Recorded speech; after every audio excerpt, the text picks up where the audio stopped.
Namaste, and welcome to Making Shapes. I appreciate your attendance and your attention.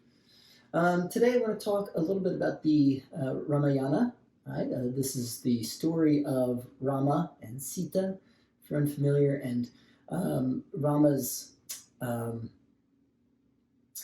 conquering of, well, I guess if we're going to put it in um, words and language that might apply to our lives, Rama's conquering, or our own wisdom's conquering of desires, of right the will overcoming self will, if you will, if you will. All right, so talking a little bit about the Ramayana, this is early on in the story where Rama goes to Mithila with his brother and his teacher, and there they discover that there is a tournament, if you will, to win the hand of Sita. Right, Sita is this beautiful princess of Mithila and the king Janaka. Janaka would not turn over Sita's hand unless it were someone were to lift and string the bow of Shiva. All right, it's a pretty classic story. You can equate this to the sword and the stone, right, of King Arthur fame.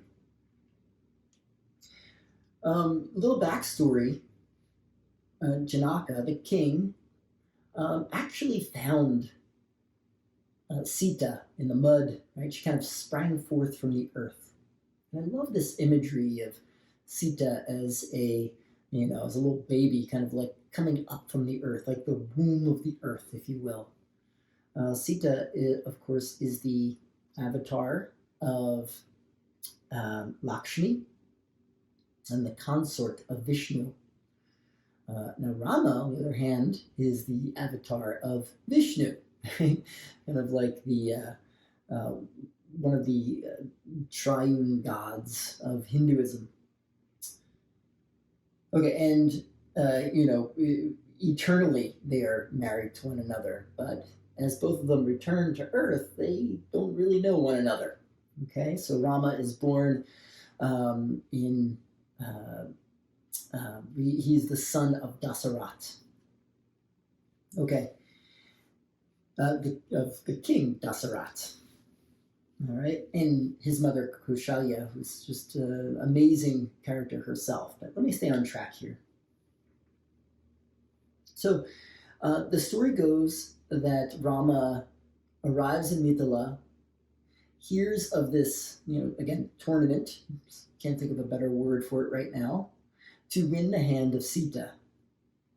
He has to lift and string the bow of Shiva.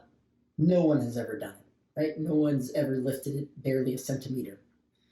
Of course, he approaches it, lifts it as if it were, a piece of paper, strings it, and while stringing it, breaks it.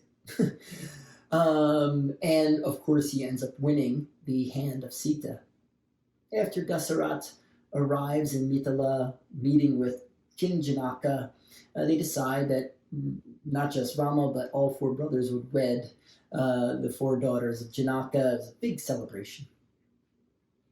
Fast forwarding a bit, they're on their way home to Ayodhya, right? That is Rama and Sita and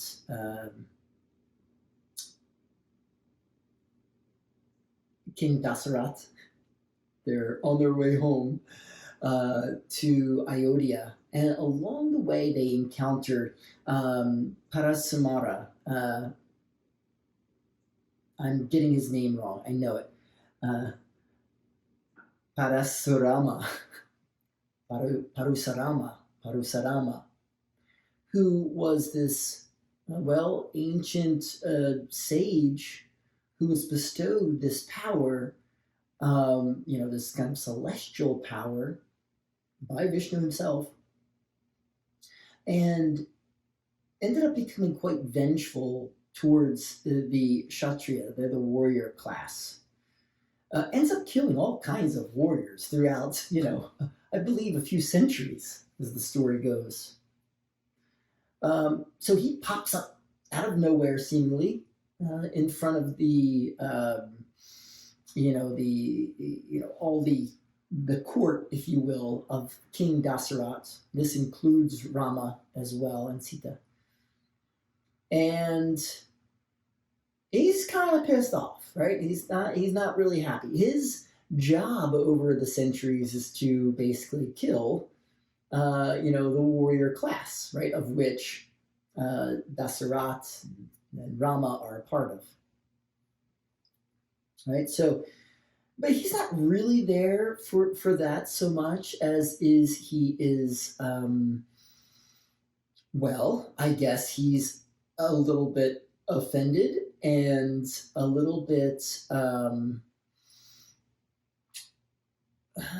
of full of himself after hearing of Rama's great feat in not just lifting but also breaking Shiva's bow. So there's a bit of overconfidence in his presentation, right? Parasurama's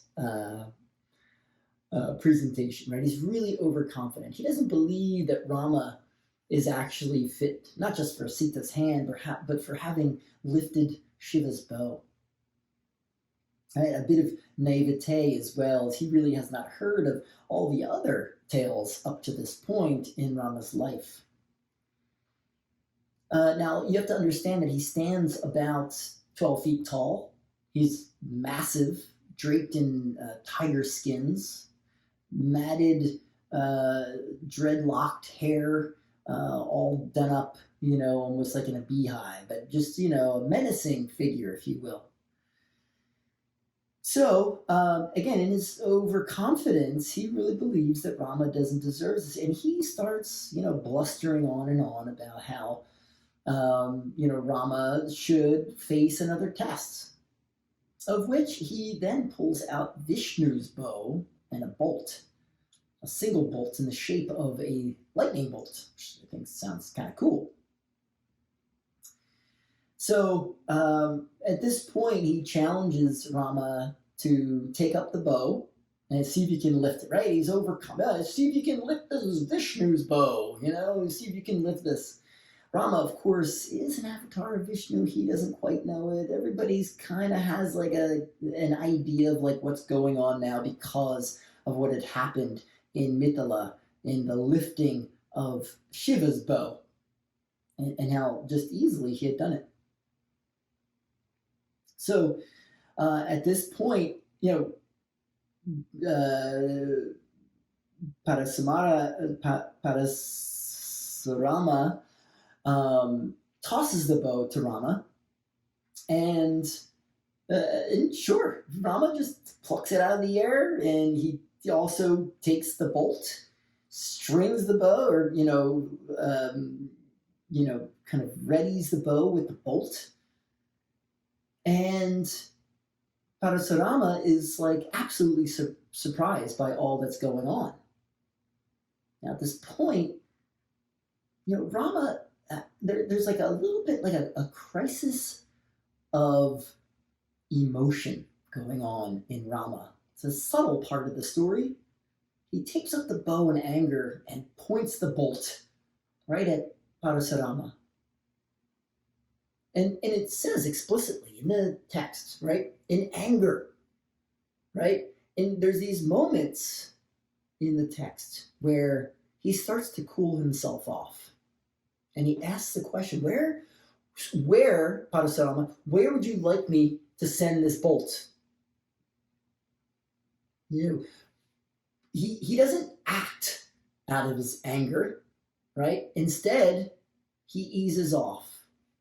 He calms himself down. He uses his more rational mind, right, as opposed to the emotional mind, before he acts. There's a huge lesson in that.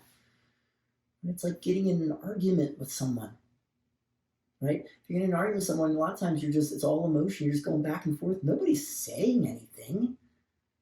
right? Nobody's saying anything of value, at least.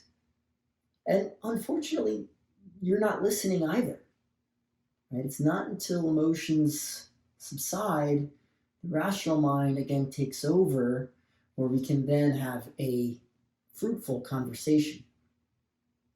Now, an interesting thing happens here. Parasurama says to Rama, he's like, I want you to strike me down, essentially. Strike me down. I want to relieve myself of, well, the hatred for the Kshatriyas, right? This anger he has within him, but also all of his desires. And he's sacrificing himself because of what he represents, right? Again, we don't have to think about this as a character being struck down so much as what he claims he represents in that moment. He's humbled, right? He's first overconfident.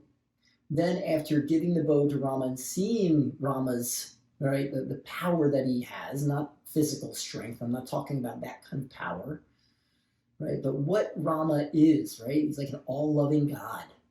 He surrenders to him. Oh, I've done wrong, right? I need to make amends for all the things that I've done. And yes, in the story, he asks essentially to be destroyed, right? And in destroying himself, he destroys all these desires and emotions that he has. Right? And a lot of these stories are just allegories. You can pluck allegories out of any story, that's for sure. Right? And Rama does just that, right? He smites him, right?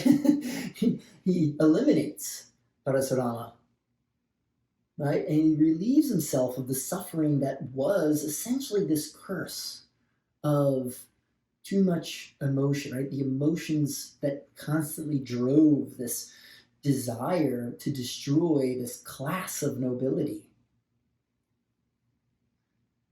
Right? So the three takeaways here are, right, check your overconfidence, right? Confidence is great. Confidence is excellent, right? It can, but the thing is that it can lead to overconfidence, yes, and arrogance, right? And you all of a sudden surprise yourself, and you realize that you don't know as much as you had once, or you thought you knew, or you're not as strong, or as dexterous, or as wise as you want to. True wisdom comes from knowing that there's always something to learn, from humility, from checking your confidence. Yes, confidence is a wonderful thing, but overconfidence, and where confidence and overconfidence is on that dial, has to constantly be checked, right? Gauge yourself. All right, now, the next lesson in this is checking your anger, right? Rama, he was kind of pissed off, right? He was like, what is going on? Why? Who do you think you are? You don't know me. You're threatening my family. Okay, simmer down a little bit. Let me move. Let me click things from the emotional mind to the mind that is reasoning or rational. Okay, and then that third part is, yes, the release of your desires, right? Like Parasurama had done. You have to, you know, we're not trying to destroy that part of ourselves, right? We are human. To have desires, to have emotions, it's a very human thing to do. We're fortunate that we have them, but to move about the world, to act in this world from a place of that's driven by our desires, is surely going to lead to a life that is, well, you might find pitfalls oftentimes along the way. All right. Well, I want to thank you so much for joining me. I really appreciate your attention and your time. Peace.